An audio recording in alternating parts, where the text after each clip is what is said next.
ලංකාවේ ජනප්‍රිය political drama එකක් තමයි කූඹියෝ. ඒකේ තිබ්බ දෙබසක් තියෙනවා ලංකාවේ සුළු පක්ෂ කැමති නැහැ කවදාවත් බලය ගන්න ඕන්ට ඕන විපක්ෂේ ඉන්න හැමදාමත්. ඒක ඇත්ත. ඒ කතාව සාතික ඇත්ත. චින්තන ධර්මදාස දාලා තිබ්බ Facebook එකේ අදහසක්. අරගලේ අන්තිමට ඉවර වෙන්නේ පුතානෝටත් වඩා ගම් හදලා. උදාගම් ව්‍යාපෘතිය වගේ.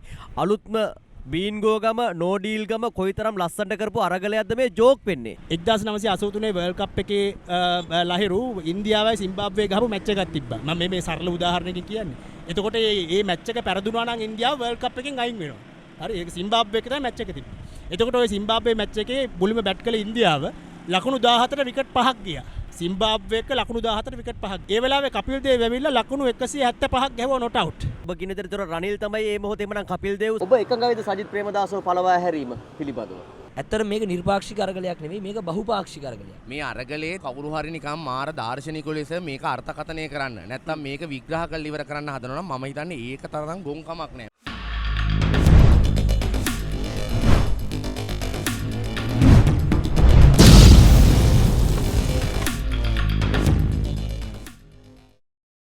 ලංකාවේ දැවැන්තම නිර්පාක්ෂික අරගලයට දවස් 36ක් මම ඉන්නේ මේකේ ප්‍රධානම අරගල භූමිය ගෝල්ෆේස් එක ඉදිරිපිට. විශේෂයෙන්ම දැන් පහුගිය දවස්වලදී ලංකාවේ අලුත් අග්‍රාමාත්‍යවරයෙක් පත් වුණා 6 වෙනි පාරට රනිල් වික්‍රමසිංහ අගමැති වුණා. දැන් මේත් එක්කම අරගල භූමිය පිළිබඳ විවිධ කතා බහවල් තියෙනවා. අරගල භූමිය අනාගතයේ කොයි විදිහට තියෙන. විශේෂයෙන්ම පවතින දේශපාලන මතාන්තරත් එක්ක අරගල භූමියට දුවන්නට පුළුවන්ද නැත්නම් මේක දියාරු වෙයිද? ඉතින් මේ අදහස් පිළිබඳ කතා බහ කරන්න තමයි අද අපි ඇරයුම් කරා. විශේෂයෙන්ම කලින් දැනුවත් කරා ඔබව මේ විශේෂ හරි ටීවී වැඩසටහනට සහභාගී වෙනවා කියලා එරන්ද ගුණසේකර ඒත් එක්කම රසික ජයකොඩි ලහිරු වීරසේකර සහ චරිත් අබේසිංහ ඉදින් විශේෂම දේශපාලන පක්ෂ නියෝජනය කරමින් සහ ජනතාවගෙන් සහ කලාකරුවන්ගේ පාර්ශවයන් නියෝජනය කරමින් තමයි මේ කතාබහ අපි අද දවසේදී සිද්ධ කරන්නේ. ඉතින් මේකට විශේෂයෙන්ම ඔබ එවපු ප්‍රශ්න ගැටලුත් අපි එකතු කරන්න සූදානම්. අද දවසේදී මේ සහභාගී වෙන සිව් දෙනාටම මම මුලින්ම කැමති රසික මේක පොදු ප්‍රශ්නයක්. මේක හතර දෙනාටම උත්තර සපයන්න පුළුවන්. විශේෂයෙන්ම දැන් රනිල් වික්‍රමසිංහ අගමැතිකම ලබා ගැනීම මේ අරගල භූමියට කරපු පාවාදීමක්ද? නැත්නම් මේ අරගලයට කරපු පාවාදීමක්ද? මේක ලහිරු පැති කීපයකින් දකින්න පුළුවන්. දැන් රනිල් වික්‍රමසිංහ කියන්නේ කවුද? දැන් රනිල් වික්‍රමසිංහ කියන්නේත් මේ ලංකාවේ තියෙන කුණු වෙච්ච මේ දේශපාලන ක්‍රමයේම එක මුහුණුවරක් විතරයි. ඒ කියන්නේ මහින්ද රාජපක්ෂ එක පැත්තකින් මේ කුණු වෙච්ච දේශපාලන ක්‍රමය නියෝජනය කරනකොට මේකේ හම්බන්තොට ප්‍රකාශනය වෙනකොට මේ කුණු වෙච්ච දේශපාලන ක්‍රමයේ කොළඹ 7 ප්‍රකාශනය වෙන්නේ රනිල් වික්‍රමසිංහ. එතකොට රනිල් වික්‍රමසිංහ අගමැති ධූරයට පත් වුණා කියලා මෙතනින් එහාට ලොකු මැජික් එකක් ලංකාවේ සිද්ධ වෙන්නේ නැහැ. ඒක තේරුම් ගන්න ඕනේ මේ අරගල භූමිය තුල ඉන්න අය සහ අරගලය තුල ඉන්න අය සහ අරගලෙන් පිටත ඉන්න අය. මොකද ලංකාවේ මිනිස්සුන්ගේ මැජික් බලාපොරොත්තු වෙන දේ තියෙනවා.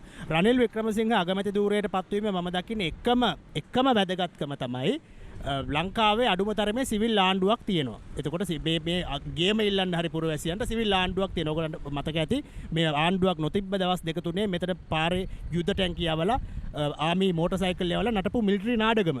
එතකොට මේ මිලිටරි නාඩගම නවත්තන්න සිවිල් ආණ්ඩුවක් තිබිය යුතුයි. කවුරු හරි මම හිටියේ මේ මතේ බහුතරයේ තියෙන පාර්ලිමේන්තුවේ කවුරු හරි කෙනෙක් ආණ්ඩුවක් පිහිටවන්න පුළුවන් කියන විශ්වාසය තියෙන කෙනෙක් රනිල් වික්‍රමසිංහ වේවා සජිත් ප්‍රේමදාස වේවා අනුර දිසානායක වේවා කේ.කේ. පියදාස වේවා ඕන කෙනෙක් පාර්ලිමේන්තුවේ ආණ්ඩුවක් පිහිටවන්න ඕනේ සිවිල් ආණ්ඩුවක් ස්ථාපිත කරන්න. ඊට පස්සේ පුරවැසියන්ට පුළුවන් මේ සිවිල් ආණ්ඩුවට බලපෑම් එල්ල කරන්න සිවිල් ආණ්ඩුවත් එක්ක අරගල කරන්න මේකත් එක්ක මේ අභියෝගයට මුහුණ දෙන්න. එතකොට රනිල් වික්‍රමසිංහ ආණ්ඩුවක් පිහිටුවීමේ තියෙන එකම දේශපාලන වැදගත්කම ඕක.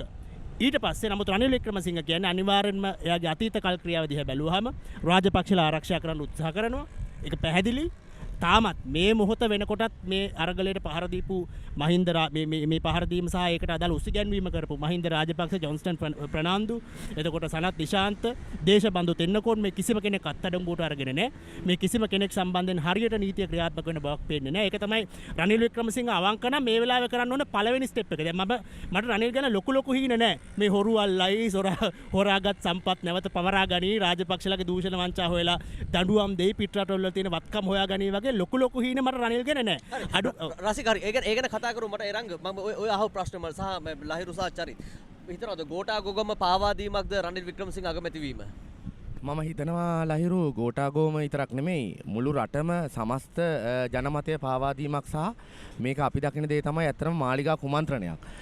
මොකද මේකේ පැහැදිලිවම මේ රටේ ඉන්න මිනිස්සු තරුණයෝ මේ අරගල භූමිය ඇතුළේ නියෝජනය කරේ අනිවාර්යයෙන්ම ගෝඨා ගෙදර යන්න කියලා. මේ ආණ්ඩුව ගෙදර යන්න කියලා. එතකොට අවසානයේ වෙච්ච දේ තමයි දැන් මේ ගෝඨාභය රාජපක්ෂ කළා තියෙන දේ තමයි මහින්ද වාස් කළා ආයි නැවත කෝට් එකක් අන්දලා ආයි නැවත මහින්ද අන්දලා තියෙන්නේ. ඒක මහින්දව පත් කළා තියෙන්නේ. එතකොට මේ ක්‍රියාවලිය ඇතුලේ සම්පූර්ණයෙන්ම ගත්තොත් එහෙම මේ ආපු ජනමතය මේ ආපු සටන වෙන විදිහකට කුමන්ත්‍රණකාරී ලෙස පරාජයට පත් කරන්න තමයි ඒගොල්ලන්ගේ පැත්තේ ප්ලෑන් එක තියෙන්නේ. නමුත් අපි දන්න දේ තමයි මේ රටේ ඉන්න මිනිස්සු ඉල්ලුවේ ගෝඨාභයට ගෙදර යන්න කියලා, මේ ආණ්ඩුවට ගෙදර යන්න කියලා. ඒ වගේම හොරා කාපු සල්ලි ගන්න කියලා, හොරු අල්ලන්න කියලා. ඒක නිසා අපි ජීවිතේටවත් මම හිතන්නේ මේ රටේ ජනතාවත් මේ අරගල භූමියත් කවුරුත් විශ්වාස කරන්නේ නැහැ හොරෙක් තවත් හොරෙක්ට නඩුවන් දෙයි කියලා. ඒක නිසා මේ අපි කල්පනා කරමින් ඉන්නේ ඇත්තටම ගත්තොත් ලහිරු මේක මැච් එකක් වගේ. මොකද මුළු රටක් එකතු වෙලා හොරු කල්ලියක් අවුරුදු ගානක හිටපු කල්ලියක් පන්නන්න වෙච්ච ක්‍රියාවලියක යනවා. ඒක නිසා මේ මැච් එකේ එක එක අවස්ථා එනවා. ඒ නිසා අපිට සමහරලාට හැමතිස්සෙම හය ඒව ගහන්න බැරි වෙයි. ඒක නිසා නමුත් අපි හිතනවා මේ අරගල භූමියත් මේ රටත් ඉතාමත් ක්‍රමානුකූලව සංවිධානය වෙමින් අනිවාර්යයෙන්ම ගෝඨා පළවා හැරීමේ ක්‍රියාවලියට යන්න ඕනකම තියෙනවා. මේකෙන් ආපස්සට යෑම නෙමෙයි තියෙන්නේ. මෙය කිසිසේත් පිළි නොගෙන මෙයා ගෝඨාභය රාජපක්ෂ ඇවීමත් ඒ කියන්නේ රනිල් රාජපක්ෂ යුවල දෙකම පන්නා දැමීමේ ක්‍රියාවලියට පනපවන්න ඕන කියන එක තමයි තියෙන්නේ. පැහැදිලිවම මෙතන මාලිගා කුමන්ත්‍රණයක්. මේකට අපි කිසිසේත් එකඟ නැහැ. මේක පළවා හැරීමේ ක්‍රියාමාර්ගය ඇතුළේ තමයි අපි ඉන්නේ. ඔය එකක් තමයි මං හිතන්නේ මේ දැන් මේ රට පුරා ලහිරුට තියෙන මේ සමාන උත්තරයක් තියෙන නැත්නම් වෙනස් උත්තරයක් තියෙනවද? ඕන මෙහෙම එකක් තමයි අපිට කියන්න තියෙන්නේ කෙටියෙන්ම. ඒ කියන්නේ අරගලේ ඉල්ලීම උනේ ගෝඨාභය රාජපක්ෂ ඇතුළු රාජපක්ෂ පවුල ගෙදර යන්න කියන එක. ඒක තමයි පළවෙනිම කාරණේ. සහ දැන් අගමැති කවුද වෙන්නේ කියන එක ගැන මෙතන මේ සාකච්ඡාවක් තිබුණේ නැහැ. ඒක ඒගොල්ලන්ගේ වැඩක්.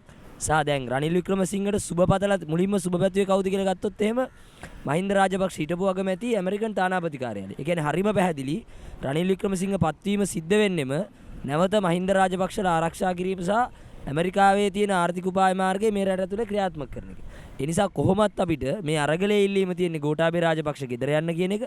ඒතකොට රනිල් වික්‍රමසිංහ අගමැති වීම හරි වෙන කවුරු හරි අගමැති වීම හරි කියන එක මේ අරගලයේ ඉල්ලීමක් නෙමෙයි. අනිත් එක පොඩි එකක් රනිල් වික්‍රමසිංහලත් මේ අර්බුදයට වග කිය යුතු අය. මේ අර්බුදේ යම් කාලයකදී නියෝජනය කරපු ඒකට වග කිය යුතු අය. ඉතින් එහෙම කෙනෙක් නැවත අගමැති වෙනවා කියන එක මේ අරගලේ නවත්තන්න හරි අරගලයට සාධනීය දෙයක් හරි කියලා දකින්න අපිට හැකියාවක් නැහැ අතට. හරි මට කෙටි උත්තරයක් දෙන්න ලහිරු. හරි එහෙමනම් ඔයා හිතන අගමැති කවුද මේලා? මොකද රට දුවන්න ඕනේ. රට මේක ඉදිරි දේවල් කතා බහ කරන්න නැත්නම් මේකේ ව්‍යවස්ථාවක් තිබෙනවා. ඒකට මේකට අගමැති කෙනෙක් ඕනේ. ඔබ හිතන අගමැති කවුද එමන? ඔව් මෙහෙමයි. අපේ අදහස ටිකක් වෙනස් අදහසක් තියෙන්නේ. ඒ කියන්නේ අගමැති කවුරු වුණත් දැන් අපි හිතමුකෝ ගෝඨාභය රාජපක්ෂ ඉල්ලා අස්වීමනේ ප්‍රධාන දේ තිබුණේ. ඒතර ඒක තාම සිද්ධ වෙලා නැහැ සා ජනාධිපතිවරයා ජාතිය ඇමතීමේදී කරපු කතාවෙන් අපිට පැහැදිලි වෙච්ච එක තමයි ඔහු ඉල්ලා අස්වීමට සූදානමක් නැහැ කියන එක. නමුත් අංක එක තමයි ඔහු ඉල්ලා අස්විය යුතුයි. සහ අපි කියන්නේ ඊට පස්සේ දැනට තියෙන ව්‍යවස්ථාවට අනුව පාර්ලිමේන්තුව ඇතුලේ යම් යම් ප්‍රතිසංස්කරණ සිද්ධ වෙයි. හැබැයි අපි ඉන්න ස්ථාවරේ තමයි අපිට ඒක පිළිගන්න පුළුවන් එකක් නෙවෙයි. මොකද ඒ ව්‍යුහයන් ඔක්කොම අසමත් වුණා. අවුරුදු ගාණක් තිස්සේ ජනතාවගේ ඇත්ත ප්‍රශ්න විසඳන්න. ඒ නිසා අපි යෝජනා කරන ව්‍යුහය තමයි මේ ජනතාව මේ පාලනයට සම්බන්ධ කරන පාර්ලිමේන්තුවට එළියෙන් තියෙන ජනතාව සම්බන්ධ වෙච්ච ව්‍යුහයක් හැදෙන්න ඕන කියන එක තමයි අපේ ස්ථාවරේ. ඒ නිසා මං හිතන්නේ මෙතන අගමැතිපත් වෙන්නේ කවුද ඊළඟ ආණ්ඩුව කවුද කියන එක මේ කවුරුපත් වුණත් මේ ප්‍රශ්න වලට උත්තරයක් හම්බෙන්නේ නැහැ කියන එක හරිම නිශ්චිතයි. ඒක ඉස්සරහට අපිට බලන්නත් පුළුවන්. දැන් රනිල් වික්‍රමසිංහ පත් වෙලා මොකද්ද වෙන්නේ? රනිල් වික්‍රමසිංහ නැතුව අපි හිතමු සජිත් ප්‍රේමදාස ආව කියලා. ඊළඟ පාර්ලිමේන්තුවේ වැඩි බලය පෙන්නලා. ඒ වුණත් මොකද වෙන්නේ කියලා අපිට බලන්න පුළුවන්. ඒ නිසා අපිට තියෙන්නේ ආපහු මේ පාර්ලිමේන්තුව ශක්තිමත් කිරීමේ යෝජනාවක් නෙවෙයි. ජනතාව මේකට සම්බන්ධ වෙච්ච ජනතාවගේ යෝජනා කරනවා. අඩුම තරමේ දැන් අලුත් ව්‍යවස්ථාවක් එනවා නම් ජනතාවට ඒකට අදහස් දැක්වීමේ ව්‍යුහයක් දැනට නැහැ. ඒක කරන්නේ නැවත මේගොල්ලොම තමයි මේ පාර්ලිමේන්තුවේ ඉන්න අයම තමයි. ඒතකොට ඒක ෆේල් නම් අපි අහන්නේ මේ වෙලාවේ ඒකට අලුත් ව්‍යුහයක් නිර්මාණය වෙන්න ඕන. චරිත් වෙන මෙහෙම කියන්න ඕනේ. මං හිතන්නේ මේ රනිල් වික්‍රමසිංහගේ පත්වීම මේ අරගලය හෝ ලංකාවේ පුරවැසියන් හොයපු පොලිටිකල් සොලියුෂන් එකට උත්තරයක් හම්බුනේ ඒකෙන් උත්තරයක් හම්බුනේ නැහැ. හැබැයි මං හිතනවා තාවකාලීනව කොහොමත් අපි මේ හොයන්න උත්සාහ කරේ ඉන්ටරිම් ගවර්න්මන්ට් එකක්. මොකද අපි මේ අරගලය තුලින් ලබාගත්ත ලොකුම ජයග්‍රහණය තමයි ලංකාවේ අවුරුදු 3කට පස්සේ තියන්න තීච්ච ඡන්දේ දැන් එකඟ වෙලා ඉන්නවා මේ දැන්ට පත් වෙලා ඉන්න ජනාධිපති තීගාවට මේ ඉන්ටරිම් පත් වෙච්ච රනිල් වික්‍රමසිංහත් එකඟ වෙලා ඉන්නවා අවුරුද්දක් වගේ ඇතුළත කාලයක් තුල ලංකාවට මේ අපිට මේ ඡන්දයකට යන්න අවස්ථාවක් තියෙනවා කියලා. නමුත් මේක පොරොන්දුවක් නොවි සැබෑවක් කරගන්න එක මේ අරගලයේම කොටසක්. ඒ කියන්නේ නැත්තම් මේකට රනිල් වික්‍රමසිංහ හෙටපත් වුණා කියලා ඊට පස්සේ මේ ටයිම් එක අරගෙන අවුරුදු ගාණක් ආයි අරගෙන ඒගොල්ලෝ මුක්කු ගහ ඔලු මාරු කර එහෙම සෙල්ලමක් දදා හිටියොත් එහෙම මේ අරගලයේ තුල අපි බලාපොරොත්තු වෙන වෙනස රටට සිද්ධ වෙන්නේ නැහැ. හැබැයි මේ වෙලාවේ ලොකු ආර්ථික අර්බුදයක් තියෙනවා ජනතාවගේ පැත්තෙන්. ජනතාව ගිරේට අහුවෙච්ච පුවක් ගෙඩිය වගේ ඉන්නේ. ඒ කියන්නේ හේතුව සල්ලි තියෙන මිනිස්සුන්ටත් සල්ලි දීලවත් තෙල් ගන්න, ගෑස් ගන්න, ඉලෙක්ට්‍රිසිටි හම්බ වෙන්න මේ ඉලෙක්ට්‍රිසිටි බිල ගෙවුවත් ඉලෙක්ට්‍රිසිටි අපේ කපනවා. එතකොට කිරිපිටි අරන් දෙන්න විදිහක් නැහැ. එතකොට එක පැත්තකින් ජනතාව කොහොමත් තැලෙනවා. ඒ සල්ලි තිබුණත් බඩු ගන්න බඩු නැහැ මේ රටේ මාකට් එකේ. දෙවෙනි පැත්තෙන් ජනතාව තැලෙනවා. මොකද මේ මෑතකදී මේ අරගල භූමියට ඇවිල්ලා මහින්ද රාජපක්ෂ ඇතුළු ඒ හිටපු කණ්ඩායමේ ඒ මැරයෝ මේ අරගලයට පහර දීලා ජනතාව කුපිත කරවලා මේ ලංකාවේ ඉන්න මිනිස්සුන්ගේ දේශපාලන ආවේගශීලීත්වය අවුස්සලා ඉවර වෙලා රට භීෂණ තත්යකට ගෙනිච්චාට පස්සේ මිනිසුන්ට අන්දිර නීතිය දාන්න පටන් ගත්තා. ඊට පස්සේ මිනිස්සු හවසට කර ඉඳපු රස්සාවල් බොහොම අමාරුවෙන් පැය 6ක් තෙල් ගහන්න පොලිමේ ඉඳලා ඉවර අන්තිමට ත්‍රිවිල් එක අරගෙන පාරට බැස්සාම අන්දිර නීතිය දාලා. ඉතින් මේ ඒ වගේ රෑ කඩවල වැඩ කරන කොත්තු බාස්ගේ ඉඳන් හැමෝටම මේ ඉන්ඩිරෙක්ට්ලි මේක බලපාලා තියෙනවා. එතකොට ජනතාව එක පැත්තකින් තැලිලා තියෙනවා දේශපාලන භීෂණය නිසා, අනිත් පැත්තෙන් තැලිලා තියෙනවා මේ රටේ තියෙන ආර්ථික ප්‍රශ්න නිසා. හැබැයි රනිල් වික්‍රමසිංහ කියලා කියන්නේ මේ ලංකාවේ තිබිච්ච මේ කොමියුනිස්ට් සෝෂලිස්ට් අයිඩියාස් විනාශ කරපු නියෝ ලිබරල් අයිඩියා එක ගෙන ආපු JRගේ පුතෙක්. JRගේ පුතෙක්. ඉතින් එයා මේ වෙලාවේ අපි පාවිච්චි කරලා තියෙනවා. දැනට අවුරුදු ගාණක් තිස්සේ 16 වතාවක් IMF ගිහින් තියෙනවා.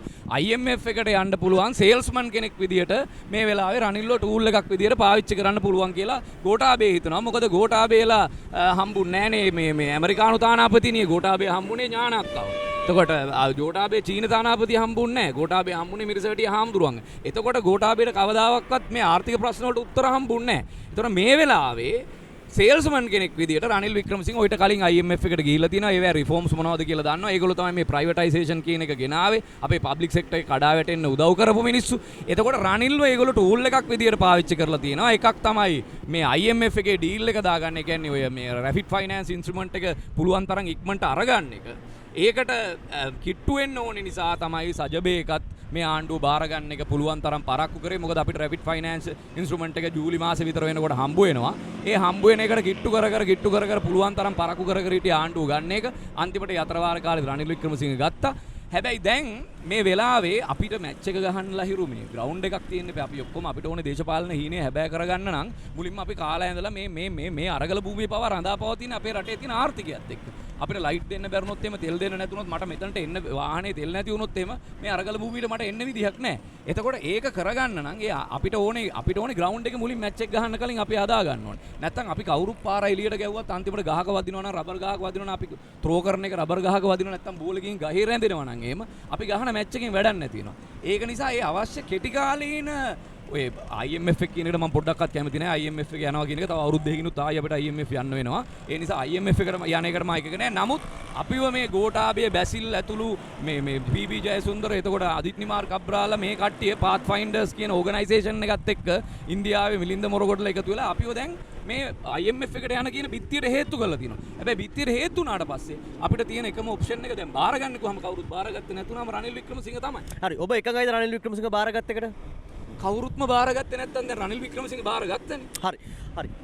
දැන් මේ ගැන කතා කරන්න පුළුවන් රසික සහ රන්ද ලහිරු ඕනම තුන්දෙනාට කතා කරන්න පුළුවන්. දැන් මම මේ තව එකක් විශේෂයෙන්ම මේ අරගල භූමියත් එක්ක විශේෂයෙන්ම දැන් මේ ඔබ තුන්දෙනා ගත්තොත් මේ අරගල භූමියේ ප්‍රධාන වශයෙන් ඉඳලා තියෙනවා මේ දවස් ගාන පුරාවට. දැන් චින්තන ධර්මදාස දාතිබ Facebook එකේ අදහසක් අරගලේ අන්තිමට ඉවර වෙන්නේ පුතානෝටත් වඩා ගම් හදලා උදාගම් ව්‍යාපෘතිය වගේ අලුත්ම බීන්ගෝගම නෝඩීල්ගම කොයිතරම් ලස්සනට කරපු අරගලයක්ද මේ ජෝක් වෙන්නේ? මේකට උත්තරයක් තියනවද? මෙහෙමයි මෙතන මේ අරගලේ ගෝඨාභෝම ගම වෙන්නෙත් ඊළඟ මහින්ද ගම වෙන්නෙත් මේ අරගලේ සංකේතාත්මක ප්‍රකාශනයන් කියලා තමයි අපි දකින්නේ. ඒක නිසා දැන් ඒ කියන්නේ මේ මම නම් ලහිරු මෙහෙම දැන් මේ අරගලේ දැන් අපි කවුරු හරි නිකන් මාර දාර්ශනිකව ලෙස මේක අර්ථකථනය කරන්න නැත්නම් මේක විග්‍රහ කරලා ඉවර කරන්න හදනවා නම් මම හිතන්නේ ඒක තරම් ගොන් කමක් නෑ. මොකද මං හිතන්නේ අපි කවුරුත් මෙවැනි අරගලයක් මීට පෙර අපි විශ්වාස කියන්නේ අපි අර මහජන අරගල විශ්වාස කරාට මෙවැනි පන්නේ අරගලයක් පිළිබඳ අපිට යම් හැඟීමක් හෝ මොනවා හරි එකක් අපිට තිබුණේ නැහැ. අපි වෙන වෙනම දේශපාලන කණ්ඩායම් සමාජ ව්‍යාපාරයට අපි වැඩ කරමින් ආවා. එතකොට මේ අරගලේ මේ ආපු සමස්ත ක්‍රියාවලිය එක් ප්‍රකාශනයක් ලෙස තියෙන්නේ. ඒක නිසා දැන් මේකට මොනවා හරි කවුරු හරි අර්ථකථන දෙනවා නම් මම කියන්නේ දවස් 30ක් වෙලා තියෙනවා. මං කියන එක පට්ට වැරදි. නමුත් මේක ඇතුලේ ගතියුත්ත මොකද්ද? මේ ආණ්ඩුවට වෙච්ච ප්‍රබල ප්‍රහාරය මොකද්ද? මේ ජන සමාජයට කරපු ප්‍රහාරය මොකද්ද? සිංහල දෙමළ මුස්ලිම් බර්ග මැලේ සියලු දෙනා එකට එකතු වෙලා සටන් කරගත්ත එකේ. හැමදාම පාලකයෝ මේක චූටි චූටි කෑලි වලට බෙදන්න ගත්ත එක. ඒක පැත්තකට දාලා හැමෝම එකට සටන් කරන්න ගත්ත එක. සමහර දේවල් ටික මේක ඇතුලේ තියෙනවා. ඒ වගේම මේ සටන ඉවර නැහැ. ඒක නිසා අපි බලමු මේකේ යම් තියෙන, ඒ කියන්නේ මේකේ හොඳක් තියෙනවා ලහිරු, නරක දේවලුත් තියෙනවා. මේ සටන ඉවර වෙන්නේ කොහෙන්ද? බෙරන්ද ඔබ හිතන විදිහට? අපි විශ්වාස කරන දේ තමයි, අපි සාමූහික අපි විශ්වාස කරන දේ තමයි අනිවාර්යයෙන්ම ගෝඨාභය රාජපක්ෂ ගෙදර යැවීමෙන් තමයි මේක අවසන් වෙන්න ඕනකම තියෙන්නේ. ඒ වගේම අපි විශ්වාස කරනවා ඒක නැවතත් ජනතාවාදී පාලනයකින් කෙලවර වෙන්න ඕන කියන විශ්වාසය ඇතුළේ තමයි අපි ඉන්නේ. එහෙම වෙලා යම් මේකේ රනිල් වික්‍රමසිංහ ජනපති වුණොත් මේ දින තත්ත්වෙත් එක්ක නෑ අපිට ඒ කියන්නේ අපි පුද්ගලිකව විශ්වාස කරන රෝඩ් මැප් එකක් අපි මේකට තියෙනවනේ ලහිරු. අපේ පළවෙනි දේ තමයි අපි කියන්නේ ඔව් අනිවාර්යයෙන්ම ගෝඨා යන්න ඕනේ. ගෝඨ යනවත් එක්ක අනිවාර්යයෙන්ම අපි කියන්නේ ගෝඨාප යනවා කිව්වට පස්සේ වැඩ බලන ජනාධිපති බවට කතානායක පත් වෙන්න ඕනේ. ඒ කතානායක පත් වුණාට පස්සේ පාර්ලිමේන්තුව ඇතුලේ අපි මොකද මේ අරගලේ අපි විශ්වාස කරනවා පාර්ලිමේන්තුව සහ පිටත කියන දෙකම අපි විශ්වාස කරනවා. පාර්ලිමේන්තුව ඇතුලේ දැන්ට තියෙන view ඇතුලේ අනිවාර්යයෙන්ම යම් අන්තර්කාලීන මාස 6ක් වගේ පොඩි කාලයක් ඇතුලේ view එකක් හදා ගන්න ඕනේ. ඒ view එක ඇතුලේ මේ රටේ ඉන්න මිනිස්සුන්ට දෛනිකව තියෙන ප්‍රශ්න ටිකටත් ඒ වගේම විශේෂයෙන් විධායක ජනාධිපති ධූරයත් මේ ජනාධිපතිගෙන් දෙන බලතලත් අඩු කරන්න ඕනේ. මාස 6ක් ඇතුළතදී අනිවාර්යයෙන්ම අලුත් ජනවරමකට යන්න ඕනේ. මොකද අපි විශ්වාස කරනවා 225 මේ හැදිච්ච ජනවරම දැන් ප්‍රතික්ෂේප වෙලා තියෙන්නේ. ඒක නිසා අලුත් ජනවරමක නිර්මාණය කරන්න ඕනේ. ඒ ජනවරමට ඒද බීද සීද කියලා අදාළ නැහැ. කවුරු වුණත් මම හිතන්නේ මේ රටේ ජනතාව බලාපොරොත්තු සහගතව ඉඳී අඩුම තරමේ අවුරුදු දෙකක්වත් මිනිස්සු රට හදයි කියලා. පාලකයෝ රට හදයි කියලා. එතකොට අපි හිතනවා මේ තියෙන ව්‍යුහ ඇතුලේ උත්තරේ තියෙන්නේ ඒ ක්‍රියාවලිය ඇතුලේ කියන එක තමයි ලහිරු අපි විශ්වාස කරන්නේ. හරි ඒත් එකම තමයි දැන් මේකටත් උත්තර දෙන්න පුළුවන් හතර දෙනාටම විශේෂයෙන්ම දැන් බොහෝ දෙනෙක් කියලා තිබු ප්‍රශ්නයක් තමයි පොදුවේ. නිර්පාක්ෂිකව ආරම්භ කරපු අරගලය දැන් දේශපාලන පක්ෂ සහ සිවිල් සංවිධාන විශේෂයෙන්ම දේශපාලන පක්ෂ හයිජැක් කරලාද? මම උත්තරයක් දෙන්න මොකද මම පක්ෂයක් නියෝජනය නොකරන නිසා මොකද මම පක්ෂ මම මීට කලින් ඔබ හිටියා? මම පක්ෂවල ඉඳලා තියෙනවා. මම පක්ෂවල දෙක වැඩ කරලා දැන් නිකන් ගැලවෙන්නද නෑ කියලා කියන්නේ? මම අවුරුද්දක් විතර ලහිරු දේශපාලන පක්ෂවල වැඩ වලට සම්බන්ධ වෙලා නැහැ. ඒක ප්‍රසිද්ධිය මම කියලා තියෙනවා. මම ලියලා තියෙනවා. ඒ පක්ෂ ගැන මගේ විවේචන එල්ල කරලා තියෙනවා. මම ඒවෙන් අයින් උනේ ඇයි කියලා මම ප්‍රකාශ කරලා තියෙනවා. නමුත් උපාය මාර්ගිකව ලදරුව විදිහට නම් වැඩ කරන්නේ. දැන් මේ පහුගිය මේ දේශපාලන අභියෝගය තුල සජිත් ප්‍රේමදාස සමග ජන බලවේගයේ වැඩ කළේ ඊටම ලදරු ආකාරයට නොමේරු අපරිණත ආකාරයට. ඉතින් ඒක මිනිස්සුන්ට පැහැදිලිව පේන්න තියෙනවා. දේශපාලන අභියෝගයකින් පැනලා යන්න ඔහු කටයුතු කළේ. ඒ පක්ෂය කටයුතු කළේ. ඉතින් ඒ නිසා ඒක ඒතකොට මේක මීට ගොඩක් කලින් ඉඳන් මම ওই විවේචන එල්ල කළේ. කොහොම නමුත් උතන මේ වැඩේ තියෙන්නේ ලහිරු නිර්පාක්ෂික කියන එක හරි ලස්සන වචනයක්. නමුත් මේ නිර්පාක්ෂික මිනිස්සු කියලා જાතියක් ගැන මම විශ්වාස කරන්නේ නැහැ. මෙතන තියෙන්නේ මේ නිර්පාක්ෂික කියන වචනේ විතරක් වෙනම කඩලා ගොඩක් අය මේක පැහැදිලි කරනවා. නමුත් මෙතන වැඩේ තියෙන්නේ දේශපාලන පක්ෂ වලට සම්බන්ධ පිරිස් මේක ඇතුලේ ඉන්නවා. මේක ඇතුලේ වැඩ කරනවා. දැන් එරංගල වගේ අය මේක ඇතුලේ වැඩ කරනවා. ඒක ප්‍රශ්නයක් නෑ. ඒ වගේම මේ දේශපාලන පක්ෂ වලින් එළියේ ඒගොල්ලන්ට දේශපාලන මතයක් තියෙන්න පුළුවන්. නමුත් දේශපාලන පක්ෂවල සංවිධාන ව්‍යුහයට අහු වෙන්නේ නැති විශාල පිරිසක් මේක ඇතුලේ ඉන්නවා. එතකොට ඒකෙන් කියන්නේ මේ අය මේ කිසිම දේශපාලන පක්ෂයකට සම්බන්ධ නැහැ. මේ අයට එහෙම නැත්නම් කිසිම දේශපාලන මතයක් නැහැ. එහෙම දේශපාලන මතයක් නැති zombiවරුන්ට දේශපාලන අරගල කරන්න බෑ. කිසිම දේශපාලන අරගලයක් කරන්න බෑ. ඒ හින්දා මේක එහෙම zombiවරුන්ගේ අරගලයක් නෙවෙයි. මේක ඇතුලේ විවිධාකාර දේශපාලන මත තියෙනවා. මේ දේශපාලන මත තියෙන අය අවම එකඟතාවකට ඇවිල්ලා තියෙනවා. අවම එකඟතාවකට ඇවිල්ලා තියෙනවා. අවම එකඟතාව තමයි මේ අරගල භූමිය ඇතුලේ තියෙන්නේ. ඉතින් ඒක සාධාරණයි. හැබැයි රසික දැන් අපි දකිනවා ඊයේ දවසේ වගේ වෙනකොට දැන් මෙතන මේ අරගලේ හිටපු යම් පාර්ශවයන් මේකට චෝදනා කරනවා.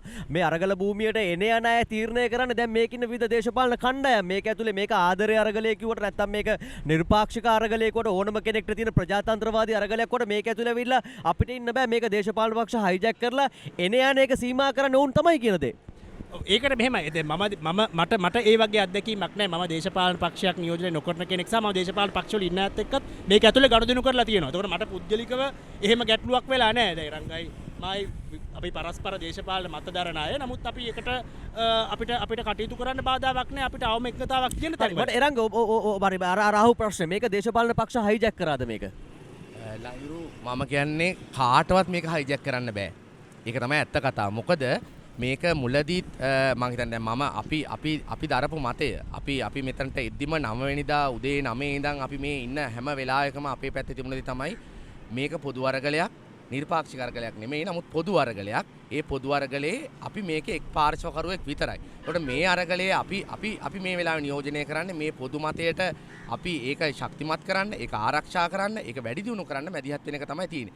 ඒ වගේම ඔබ අහනවා වගේ දැන් ඇතුලේ දෙනවා මේ කවුරු හරි පක්ෂයක් දැන් ඇවිල්ලා මේකේ ඒගොල්ලන් මතද තීන්දුව වෙන්නේ කියලා. ඒක ලහිරු වෙන්නේ දැන් ඇයි දවස් 36ක් ගත වෙලා තිනවා. දේශපාලනේ ඉතාමත් තීන්දුව తీරන ගන්න දින කීපයක් එන්නේ. එතකොට මේක මීට පෙර ඇයි සංවාදයට එන්නේ නැත්තේ? දැන් සංවාදයට එන දේ තමයි මොකද දැන් එකිනෙකා බලනවා මෙන්න මේ තමන්ගේ බල කේන්ද්‍රයන් වලට මේක කොහොමද ෆ්ලග් කරගන්නේ කියලා. එතකොට තමයි මේක අරයා ඉන්න නිසා ඉන්නේ මෙයා ඉන්න නිසා කියලා. මම කියන්නේ එහෙම මොකක්වත් අපි නෑ. අපි අදහස තියෙන දේ තමයි මෙතන මම කියන්නේ මම හිතන්නේ මම ගත්තොත් එහෙම මම නිශ්චිතව සමාජවාදී තරුණ සංගමේ නියෝජනය කරලා තියෙනවා. ඒ වගේම තවත් කණ්ඩායම් නිශ්චිත දේශපාලන අදහසක් ධර්මින් ඉන්න කට්ටිය. ඒ වගේම ලංකාවේ ඉන්න දේශපාලන පක්ෂ සියල්ලම මේක ඇතුළේ නිල නොවන විදියට ඉන්නවා. ඒගොල්ලන්ගේ නම් විතර හැබැයි අපි ප්‍රසිද්ධියේ ඉන්නවා. තවත් කණ්ඩායම් හරි ලහිරු ඒක හරි මේ අරගලේ ආරම්භ කරේ දේශපාලන පක්ෂද නැත්නම් ඔය කියන දේශපාලන කණ්ඩායම් මේ අරගලේ ආරම්භයේදී තිරියද? ඕනෑ මෙහෙමයි. එකක් තමයි මේ අරගලේ ආරම්භය ඇත්තටම තියෙන්නේ අප්‍රේල් 9 වෙනිදා නෙවෙයි. ඒක තමයි මං හිතන්නේ අපි සියලු දෙනා තේරුම් ගන්න ඕන එක. ගෝඨාභය රාජපක්ෂ ජනාධිපති වීමේ සිට, ඒ කියන්නේ ඊටත් කලින් ඉඳලා මේ ආර්ථිකය තවදුරටත් මේ සමාජයට දේවල් දෙන්න අසමත් කියන එකේ ඉඳලා අරගල කරපු පාර්ශව ගණනාවක් හිටියා. එතන සාමාන්‍ය මිනිස්සු හිටියා. දේශපාලන ක්‍රියාකාරකයන් හිටියා. ගුරුවරු, ගොවියෝ මේ හැමෝගෙම අරගලේ ප්‍රතිඵලයක් ලෙස තමයි එදා මිරිහානේ ජනාධිපතිවරයාගේ නිවසට ඉස්සරහට ගිහිල්ලා උද්ඝෝෂණය කරන ක්‍රියාමාර්ගය වෙන්නේ. ඒකටත් ඊට කලින් අරගල කරපු ඒ වගේ දහස් ගානක ප්‍රතිඵල තියෙනවා. ඊට පස්සේ අප්‍රේල් 9 වෙනිදා මෙතන ඉඳලා මේ අරගලේ අඛණ්ඩව ක්‍රියාත්මක වීම දැනට මහනුවර, කුරුණෑගල, ඊට පස්සේ ගාල්ලේ, බදුල්ලේ මේ හැමතැනම තියෙන ගෝඨා ගෝගම ආකෘතිය යටතේ ක්‍රියාත්මක වෙන අරගල මේ සියල්ලම ක්‍රියාත්මක වෙන්නේ මීට අවුරුදු ගාණක් ඉඳලා. ආසන්නව ගත්තොත් එහෙම අපි මීට මාස ගාණක් කියලා හිතන්නකෝ. තෙල් පෝලිං වල හිටපු මිනිස්සු, මේ ගෑස් පෝලිං වල හිටපු මිනිස්සු, මේ මිනිස්සුන්ගේ පීඩාව තමයි මෙතෙන් දෙන්නේ. ඇත්තට මේක නිර්පාක්ෂික අරගලයක් නෙමෙයි, මේක බහුපාක්ෂික අරගලයක්. මෙතන ඉන්නවා අර කිසිම දේශපාලන පක්ෂයකට සම්බන්ධ නැහැ. නමුත් ඔවුනුත් යම් දේශපාලන අදහසක් නියෝජනය කරනවා. ඒ කියන්නේ මෙතන නිර්පාක්ෂික ඔබ කියන නිර්පාක්ෂික මිනිස්සු මෙතන කවුරුද? නෑ නිර්පාක්ෂික කියන එකේ අදහස විවිධ ආකාරයට අර්ථකථනය කරනවනේ. මං හිතන්නේ අර රසික සහෝදරයා කිව්වා වගේ ඒක විවිධ විදියට අර්ථකථනය වෙනවා. එහෙමයි ඉන්නවා. ඒ කියන්නේ කිසිම නිර්පාක්ෂික කියන එකේ අදහස අපි ගන්නකො මෙහෙම කිසිම පක්ෂයකට සම්බන්ධ නැති. ඒ කියන්නේ පක්ෂයකට සම්බන්ධ වෙලා වැඩ නොකරන අය. සාමාන්‍ය මිනිස්සු ඕන දහස් ගාණක් මෙතෙන්ට එනවා. ඒ මිනිස්සු සමහර විට හැබැයි ඒ මිනිස්සු ගෝඨාභය රාජපක්ෂට ඡන්දේ දීපු අය. කලින් මහින්ද රාජපක්ෂලා ගාණ්ඩුව හදන්න ඡන්දේ දීපු අය. ඒ වගේම තමයි දැනට නිශ්චිතව සංවිධානයේ වෙච්ච යම් සංවිධානයක දේශපාලන පක්ෂයක ඉන්න අයත් මෙතෙන්ට එනවා. මෙතන තියෙන පොදුවේ දැන් පොදුවේ ඇවිල්ලා තියෙනවනේ මේ දේශපාලඥයෝ කියලා සමාජයේ හඳුනාගත්ත අයට ඇවිල්ලා තියෙන විරෝධයක් තියෙන්නේ. ඒ විරෝධය එන්නේ මේ පොදු ව්‍යුහයන් වලට ආපු විරෝධය. ඒ කියන්නේ මේ පොදු ව්‍යුහයන් සමාජයේ තියෙන සාමාන්‍ය මිනිස්සුන්ගේ ප්‍රශ්න වලට විසඳුම් දෙන්න අසමත් වීම තමයි ඒ දේශපාලඥයෝ කියලා සමාජයේ හඳුනාගත් අයට මෙතනින් විරෝධයක් එන්න හේතුව. මං හිතන්නේ ඒක මෙතන ඉන්න දේශපාලන කණ්ඩායම් සැලසුම් කරලා කරන එකක් හරි මෙතන ඉන්න කණ්ඩායම් සැලසුම් කරලා අරයට එන්න පුළුවන් මෙයාට එන්න පුළුවන් කියලා එහෙම දාගෙන නෙවෙයි. අපි එළියට බහලා බලන්නකෝ. ඒ කියන්නේ එළියට බහලා බැලුවොත් දැන් රනිල් වික්‍රමසිංහ පත් වෙච්ච එකට සමාජයේ අනුමැතියක් ඇත්තටම තියෙනවා. සජිත් ප්‍රේමදාස පත් වෙන්න ඕන කියලා සමාජයේ පොදු අනුමැතියක් තියෙනවා. එහෙම නැහැ. ඒ ඇවිල්ලා තියෙන්නේ පහුගිය අවුරුදු ගාණක් තිස්සේ මිනිස් අඩුම තරමේ අපි හිතන්න උදාහරණයක් ගත්තොත් එimhe පාර්ලිමේන්තුව කැඳවුණා. මේ අරගලේ ආරම්භ වුණාට පස්සේ පාර්ලිමේන්තුව අවස්ථා ගාණක් කැඳවුණා. හැබැයි අපි අහන්නේ ඔය පාර්ලිමේන්තුවට බැරි වුණා නේද? තෙල් ප්‍රශ්නෙට තියෙන උත්තරේ මොකක්ද? අපි බලාගෙන ඉන්නවා රනිල් වික්‍රමසිංහ ඇවිල්ලා තෙල් ප්‍රශ්නෙට උත්තර දෙයි කියලා. නමුත් මේ රටේ ඉන්න ජනතා නියෝජිතයින් කියන අය 225ක් එකතු වෙන පාර්ලිමේන්තුවට බැරි වුණා. තෙල් ගෑස් විදුලිය ප්‍රශ්නයට අදාළ උත්තරයක් සාකච්ඡා කරන්න බැරි වුණා. ඉතින් ඒ විරෝධය තමයි මෙතන අර මිනිස්සුන්ගෙන් එන්නේ ඇත්තටම. ඒ නිසා මෙතන දේශපාලන ක්‍රියාකාරීන් ඉන්නවා. ඒක කිසිම විවාදයක් නැහැ. කාටවත් හංගන්න දෙයක් නැහැ. මෙතන ඉන්න ඇත්ත ඒක දන්නවා. විවිධ වෙන ස්වාධීන කණ්ඩායම්, සංවිධාන, කලාකරුවන්, වෘත්තිකයන්, වෛද්‍යවරුන් දැන් මෙතෙන්ට ආපු එකේ කණ්ඩායම් ගත්තොත් එimhe ලංකාවේ හැම පැත්තකින්ම තමන්ගේ අරගෙන උදාහරණයක් ගත්තොත් අතුරුදහන් වූවන්ගේ දෙමාපියෝ මෙතන ඉන්නවා. ඒගොල්ලෝ අවුරුදු ගාණක් උතුරු නැගෙනහිර අරගල කරපු අය. ශුද්‍ර මූල්‍ය ණය වලට තමන්ගේ පීඩාව දරා ගන්න බැරුව තමන්ගේ අම්මා තාත්තා මැරිච්ච අය ඇවිල්ලා මෙතන උද්ඝෝෂණය කරා. දීවරයෝ ආවා. ඒතකොට මේක ඇත්තටම මේ තනිකාගේ හරි පක්ෂයක වැඩක් හරි එහෙම නැත්නම් ස්වාධීන අයගේ හරි වැඩක් නෙවෙයි. මේක ඇත්තටම මේ සියලු දෙනා සම්බන්ධ වෙන බහුපාක්ෂික අරගලයක් තියෙන. ඒක ඇත්තම සාධනීය දෙයක්. හරි හරි චරිත ඔබ දැන් ඔබ මේක කලාකරුවෙක් හැටියට එහෙනම් ඔබ කොහොමද දකින්නේ දැන් මෙතන මේ අපි දකිනවා මෙතන දේශපාලන පක්ෂ නියෝජනයන් තිබෙනවා. එතකොට එහෙමනම් අනුර කුමාරට මෙතනට එන්න පුළුවන් වෙන්නේ සජිත්තාව මෙතන එලව ගන්නෙත් ඇයි ඒ? ඔබ දකින විදිහට. ඒකට මට උත්තරයක් දෙන්න බෑලා හිරු. මට උත්තර දෙන්න පුළුවන් මේච්චරයි. මම මේ කියපු කාරණාවලට එකඟ වෙනවා. එකක් මේක මේ පක්ෂයක් විසින් නිර්මාණය කරපු අරගලයක් නෙමෙයි. කිසිම පක්ෂයක් විසින් නිර්මාණය කරපු අරගලයක් නෙමෙයි. ඒකට හේතුව ලහිරු කියපු දෙයට ඔබ එකඟ නැහැ. එකඟයි. ඒකට හේතුව මම කියන්නේ මේක නිර්මාණය වෙන්නේ මේ ආර්ථික අර්බුදයත් එක්ක, බඩගින්නත් එක්ක, මිනිස්සුන්ට දරා ගන්න බැරි වීමත් එක්ක. එතකොට මේ කවුරුත් පක්ෂ ගිහිල්ලා මේ අර ගෑස් පොලිමේ ඉන්න අයට අරගල කරන්න කිව්වේ නැහැ. කවුරුත් පක්ෂ ගිහිල්ලා පාරවල් වහන්න කියලා කිව්වේ නැහැ. පාරේ හරහට බුදිය ගන්න කියලා කිව්වේ නැහැ. ගොවියන්ට ඇහිල්ලා ඒ ප්‍රදේශයේ ඉන්න මේ ප්‍රාදේශීය නායකයට හෝ ඒ MPට ගේ ඉස්සරහට ඇහිල්ලා මේ අමුඩ ඇඳගෙන මේ පාරට එන්න කියලා කවුරුත් කිව්වේ නැහැ. ඒක ඒ මිනිස්සුන්ට තීච්ච ප්‍රෙෂර් එක දරා ගන්න බැරුව කරපු දෙයක්. ඒකට හේතුව තමයි අපි දන්නවා මේ අවසානයේදී අපි මොන අරගල කරත්, අපි මොන දේ කරත් අපිට මේ බඩගින්දර කියන එකට මූණ දෙන්න වෙනවා ලහිරු. ඒ මූණ දීමට නොහැකි වුණාට පස්සේ තමයි මේ ආණ්ඩු ෆේල් කියලා කියන්නේ. මොකද දැනට අවුරුදු 2ක් තිස්සේ ගෝඨාභය රාජපක්ෂ බදු ප්‍රතිපත්ති වලින් කරපු ඒ බදු මේ කට් ඩවුන් කරපු ඒවා ඊට අමතරව ඔහු විසින් මේ නැචරල් ෆර්ටිලයිසර් ගෙන්නන්න ලංකාවේ එකපාරට කිසිම සැලැස්මක් නැතුව අඩුතරමේ කන්න දෙයකටවත් නැතුරල් ෆර්ටිලයිසර් අතේ තියාගෙන එයා ඒක කැන්සල් කරා නම් අඩුතරමේ මිනිසුන්ට සාහනයක් තියෙනවා. එතකොට ගොවියෝ මේ කියන සියලු දෙනාම මේ අරගලයට එකතුනේ පක්ෂයක් කවුරුත් ඕගනයිස් කරලා නෙමෙයි. හැබැයි දැන් මේක අරගලයේ විදිහට මේක ලොකුවට ඕගනයිස් කරගෙන යනකොට ඒකට යම්කිසි දේශපාලන නායකත්වයක් ලීඩර්ෂිප් එකක් දෙන්න පිරිසක් උත්සාහ කරනවා. ඒකට මට මුකුත් කියන්න බෑ. හැබැයි මම කියන්නේ ඔය මොන දේ වුණත් ලහිරු තව මාසෙකමාරකින් අපිට තියෙනවා බොන්ඩ් මැචුරිටි එකක් ගෙවන්න. ජූලි මාසේ වෙනකොට බිලියන 1.5ක. එතකොට අපිට තියෙනවා දැන් අපි කොච්චර මේ ටිකේ හර්තාල කරත් උද්ඝෝෂණ කරත් අපිට තියෙනවා හෙට අනිද්දා වෙනකොට රජේ පඩි ටික ගෙවන්න. ඒ පඩි ටික ගෙවන්න මේගොල්ලන්ට අනිවාර්යෙන් මුදල් print කරන්නම වෙනවා. ඒ මුදල් print කරනකොට ආයි මේක මුදල් අවප්‍රමාණය වෙන්න පටන් ගන්නවා. එතකොට අපිට පුළුවන් තරම් ඉක්මනට මේ වෙලාවේ මොනෑම් හෝ හේතුවකින් මේ රට ඇතුළට මේ ඉකොනොමික් ඉන්ෆියුෂන් එකක් ඕනි. ඒක ණය බයිලැටරල් ලෝන් එකක් හෝ ඒවා එහෙමත් නැත්නම් මේ IMF එකෙන් ගන්න ලෝන් එකක් හෝ ඒවා මොකක් හරි කරන්න. හැබැයි ඕවා නිකන් හම්බ වෙන්නේ නැහැ ලහිරු. ඔය ඔක්කොම හම්බ වෙන්නේ අපේ මේ ඉකොනොමි එකට දෙන ස්ට්‍රක්චරල් ඇඩ්ජස්ට්මන්ට් එක. ඒ වෙලාවේදී අනිවාර්යයෙන්ම රජයේ තියෙන ගොඩාක් මේ අපේ සවරන්ටි ඇසෙට්ස් ඔක්කොම ප්‍රයිවටයිස් කරන්න කියලා අනිවාර්යයෙන්ම කියනවා. ඕක 2017 ත් කිව්වා. මංගල සමරවීර රනිල් වික්‍රමසිංහ IMF එකට ගිය වෙලාවෙත් කිව්වා. හැබැයි මංගල සහ රනිල්ගේ තිබෙච්ච මොකද Mangala pro American Ranil pro Indian ඒ නිසා ඇමරිකානු කට්ටිය කියනවා ඕගොල්ලෝ ප්‍රයිවටයිස් කරන ඇසෙට් මේ ස්ටොක් එක්ස්චේන්ජ් එකට දාන්න කියලා. ඉන්දියානු කට්ටිය කියනවා මේවා ඒගොල්ලන්ගේ ඉන්න ප්‍රයිවට් බයර්ස් වලට ඩිරෙක්ට් විකුණන්න කියලා අදානිලා වගේ අයට. එතකොට කොහොම වුණත් අවසානයේදී අපිට වෙන්නේ අපේ ඇඟේ කොටසක් කඩලා විකුණලා ඉවර වෙලා මේ වෙලාවේ අපිට ඉස්සරහට එන ආර්ථිකය පියවන. හැබැයි ඒක කොච්චර කෙටි කාලයක් තුල අපිට ඉවර කරගන්න පුළුවන්ද කියන එක තමයි අපිට තියෙන ප්‍රධාන අභියෝගය. හරි මම අර චරිත්ගෙන් අහපු ප්‍රශ්නේ මේ බොහෝ දෙනෙක් යොමු කළ තිබ්බ දෙයක්. ඒ කියන්නේ අනුර කුමාරට එන්න පුළුවන් නම් සජිත් එන්න බැරියයි. කවුද? අපි රසිකද එරංගද ලහිරුද මං හිතන්නේ අපි ඒක එහෙම කියව ගන්න එක එච්චර මේ හොඳ එකක්. ඒ කියන්නේ ඒක ගැලපෙන්නේ නැහැ කියලා. ඒ කියන්නේ මෙයාට එන්න පුළුවන් මෙයාට එන්න බෑ කියන එක නෙමෙයි මේ තියෙන කතාව තියෙන්නේ. මෙතන දැනටත් මේ විවිධ පක්ෂවල ක්‍රියාකාරකින් ඉන්නවා. හැබැයි ඔවුන් කිසිම කෙනෙක් Tamanගේ පක්ෂ නම ගහගෙන හරි Tamanගේ පක්ෂ නියෝජනය කරලා හරි අපි තමයි මේක කරන්න කියන එක කියන්නේ යනවට වඩා ඇත්තටම තියෙන්නේ මේ පොදු අරගලයේ ශක්තිමත් කිරීම සඳහා වෙච්ච වෑයමක උත්සාහයක තමයි ඉන්නේ. අපිට ගත්තත් දැන් අපි මේ ඉන්න අපි තුන් දෙනාට ගත්තම තියෙනවා යම් දේශපාලනයේ ප්‍රතිපත්ති මේ ලෙස එකග වෙන්න බැරි කාරණා ඕන තරම් තියෙනවා. මතයන් තියෙනවා. හැබැයි මෙතෙන්දී අපි හැමෝම එකතු වෙලා වැඩ කරනවා. අපි හැමෝම එක ක්‍රියාමාර්ග වලට යනවා. උද්ඝෝෂණ කරද්දී අපි හැමෝම එකට ඉන්නවා. මෙතන මම අර මුලිනුත් කිව්වේ මේ පොදු ව්‍යුහයන් වලට. ඒ කියන්නේ උදාහරණයක් ගන්නකො පාර්ලිමේන්තුව ඇතුලේ මේ ප්‍රශ්න පහුගිය කාලේ සාකච්ඡා වෙච්ච ප්‍රමාණය කොච්චරද? ඒ සාකච්ඡා වලින් පස්සේ විසඳුම් හම්බුනේවා තියෙනවා. අපි දැක්කා රංජිත් සියඹලාපිටිය නියෝජ්‍ය කතානායක ධුරයෙන් ඉල්ලා අස්සුනාට පස්සේ නැවත ඔහුව පත් කරන්න පාර්ලිමේන්තුව එකතු වෙනවා. ඒතකොට ජනතාවගේ විරෝධය නියෝජනය වෙන්නේ නැහැ පාර්ලිමේන්තුවේ. මං හිතන්නේ අන්නේ පොදු විරෝධය තමයි මෙතන මතුනේ. ඒක තමයි අපි බරපතල ලෙස ගන්න ඕන සියලු. ඒ කියන්නේ දේශපාලන පක්ෂ නියෝජිතයන් මේ සියලු දෙනා අන්නේ විරෝධය මොකක්ද කියන එක සහ ඒක නැති වෙන්න වැඩ කරන්නේ කොහොමද කියන එක හිතුවනම් තමයි ගොඩක් හොඳ වෙන්නේ. ඉරංග ඔබ මේ ප්‍රශ්නේ බොහෝ දෙනෙක් යොමු කළ තිබු ප්‍රශ්න දැන් ඔබ හතර දෙනා එනවා කියවම විශේෂම දැන් ඔබ තුන් දෙනාම දේශපාලන පක්ෂත් එක්ක ඉන්න නිසා ඔබ එකඟයිද සජිත් ප්‍රේමදාසව පළවා හැරීම පිළිබඳව?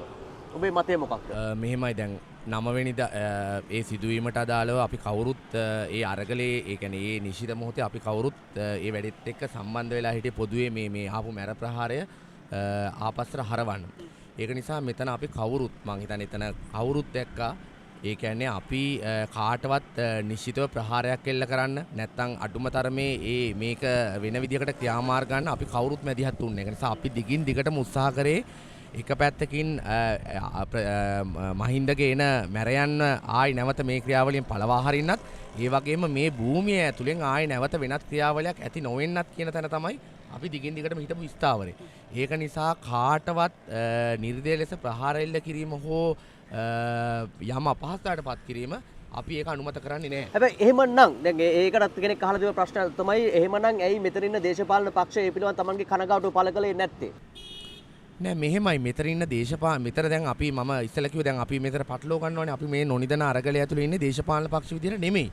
නමුත් මේ සාමූහික ක්‍රියාවලිය ඇතුලේ ඒ ක්‍රියාවලියත් එක්ක තමයි අපි හැමෝම සම්බන්ධ වෙලා තියෙන්නේ. එතකොට ඒක නිසා ඒ සිදුවීම පිළිබඳව අපි අපේ ප්‍රකාශනය අපේ ඒ කියන්නේ අපි මේ මහින්ද රාජපක්ෂගේ මැදිහත් වීම ඒ වගේම ඔහුගේ ඉල්ලාසීම පදනම් කරගෙන මේ එල්ල කරපු මැර ප්‍රහාරය ඒ පිළිබඳ අපේ පිළිබඳ කනගාටුව සහිත විරෝධය ඒක අත්අඩංගුවට ගන්න මහින්දව අත්අඩංගුවට ගන්න කියන මැදිහත් වීම අපේ ඇතුලේ තියෙනවා.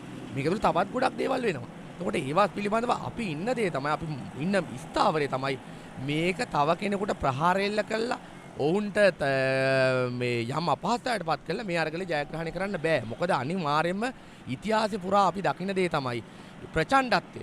ප්‍රචණ්ඩත්වය හැමදාම ඉතිහාසෙ පුරා හැමදාම වාසි වුණේ පාලකයන්ට. ඒක 71 වෙන්න පුළුවන් 88 89 වෙන්න පුළුවන් මෑත කාලේ වෙන්න පුළුවන් හැම එකක්ම ප්‍රචණ්ඩත්වය වාසියක් බවට පත් කරේ පාලකයන්ට. ඒක නිසා තමයි ඔබ දකින්නේ නැති මේ සමස්ත යන ක්‍රියාවලිය තුළ අපි හැමෝම පොදුවේ කිව්වා වහාම මේ ඔබේ විරෝධය මේ ඔබේ වෛරය අපි පිළිගන්නවා. ඒක වෙනුවෙන් සටන් කරමු. හැබැයි ප්‍රචණ්ඩත්වයට මේක මුදා හරින්න ළඟ යන්න එපා. ඒ ප්‍රචණ්ඩත්වය අනිවාර්යයෙන්ම පාලකයන් මේක මර්ධනය කර ගැනීමේ ක්‍රියාමාර්ග වෙනුවෙන් අත්පත් කර ගන්නවා කියලා මං හිතනවා.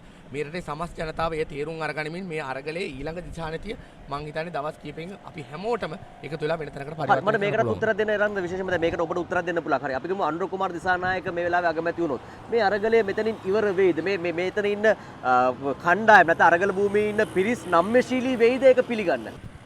මේමයිලා හිරු දැන් අපි ඉදිරිපත් කරපු යෝජනාවක් තියෙනවානේ. එතකොට අපිට මේ තියෙන ප්‍රශ්නේදී අපිට පැනලා යන්න බෑ. ඒක නිසා තමයි අපි පැහැදිලිව අපේ පක්ෂයක් ලෙස අපි ඉදිරිපත් කරේ පළවෙනි දේ තමයි ගෝඨ ගෙදර යන්න ඕනේ.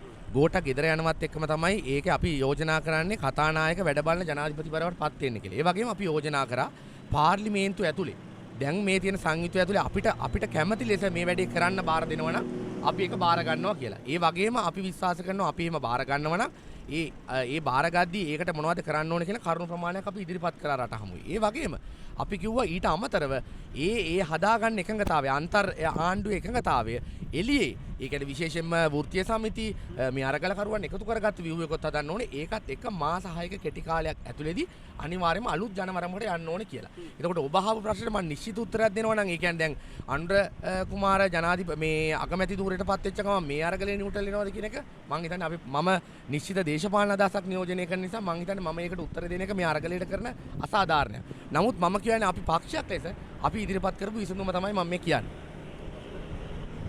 කොයි ප්‍රශ්නෙට උත්තර දෙන්න ඕන? සජිත් ප්‍රේමදාස ප්‍රශ්නෙටද මේකටද? දෙකටම. වඩා කැමති මොකටද? නෑ දෙකටම උත්තර දෙන්න. එහෙමයි ඕනෑම දේශපාලනඥයෙකුට විරුද්ධව දේශපාලනඥයෙකුට විතරක් නෙමෙයි ඕනෑම මනුෂ්‍ය ප්‍රාණියෙකුට විරුද්ධ මුදාහැන ප්‍රචණ්ඩත්වයට කාටවත් එකඟ වෙන්න බෑ. ශිෂ්ට සම්පන්න මිනිස්සෙකුට එකඟ වෙන්න බෑ. ඉතින් ඒ නිසා ඒ අර්ථයෙන් සජිත් ප්‍රේමදාස මහත්මයාට මෙතෙන්දි ප්‍රශ්නයක් ඇති වුණා. ඒක වැරදි. ඒක නොවිය යුතුව තිබුණු සිදුවීමක්. නමුත් මේකේ સંદર્ભය අපි තේරුම් ගන්න ඕනේ. මේ කොන්ටෙක්ස්ට් එකෙන් මේක වියුක්ත කරලා තේරුම් ගන්න බෑ. ඒක මේ ගෝල්ෆේස් අරගල භූමියට මැර ප්‍රහාරයක් එල්ල වෙච්ච වෙලාවක්. එතකොට ඉතාම උද්වේගකර හැඟීම් මේ ස්ථානයේ තිබුණු වෙලාවක්. හැම පැත්තකින්ම.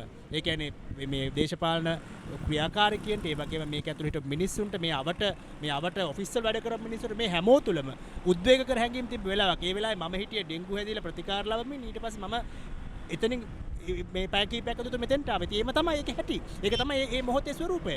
ඉතින් ඒ නිසා මේ ඔතන වෙන්නේ ලහිරු ඔය කාරණේ තේරුම් ගන්න ඕනේ විපක්ෂ නායකයා සහ ඔහුගේ දේශපාලන පක්ෂයත් මොකද්ද මේකේ સંદર્ભය කියලා ඊට පස්සේ මේක ඕනෑමට වඩා දුර ගෙනියන්න නැතුව මෙතනින් එහාට ඉස්සරහට ගමන් කරන්න ඕනේ.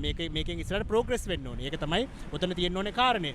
එතකොට ඔබ කියපු දෙවෙනි කාරණේ දේශපාලන අභියෝගයක් විදිහට මේ වෙලාවේ ආණ්ඩුවක් බාර ගන්න ඕනෑම පක්ෂයකට දේශපාලන අභියෝගයකට මුහුණ දෙන්න සිද්ධ වෙනවා. ඒ දේශපාලන අභියෝගය තමයි ගෝඨාභය රාජපක්ෂ ගෙදර යැවීම.